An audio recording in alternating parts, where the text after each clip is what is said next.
आपल्यासोबत सांगली जिल्ह्याचे पोलीस प्रमुख साहेब आहेत. साहेब, आज वाटेगावमध्ये आपले चांगल्या पद्धतीनं नियोजन केलेलं आहे आणि आपण आज वाटेगावात अभिवादन केलेलं आहे. काय भावना आहेत? कारण ह्या माणसाची लेखणी जगभर प्रसिद्ध आहे. यामध्ये मी एवढंच बोलीन की साहित्यरत्न आणि लोकशाहीर डॉक्टर अण्णाभाऊ साठे यांच्या 106व्या जयंतीनिमित्त मी त्यांना विनम्र अभिवादन करतो.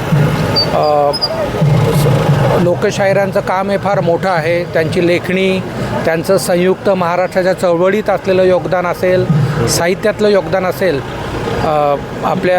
त्यांचा जन्म झाला 1920ला, म्हणजे जेव्हा इंग्रजांच्या राज्यात झाला त्या गुलामगिरीच्या विरोधात असेल किंवा एकंदरच जातीव्यवस्थेच्या विरोधात असेल.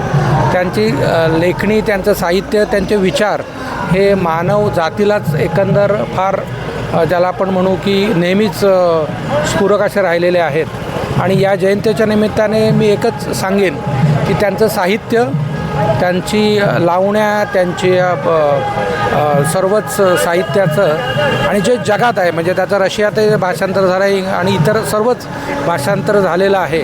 तर अशा पार्श्वभूमीवर त्यांच्या विचारांचा अभ्यास करण्याची गरज आहे आत्ता या घडीला. त्या पुरोगामी महाराष्ट्राचं जे सगळंच आपल्याकडे जी दैदिप्यमान परंपरा आहे अगदी साहित्यापासून, तर त्या परंपरेला धरूनच लोकशाहीर अण्णाभाऊ साठेंचं काम आहे. आणि त्याच्याकरता नक्कीच त्यांना परत एकदा विनम्र अभिवादन आणि त्यांच्या विचारांचं नवीन पिढीने आकलन करावं, स्वागत करावं आणि वाचावं मेन म्हणजे, असे माझं आव्हान राहील. धन्यवाद. जय हिंद, जय महाराष्ट्र.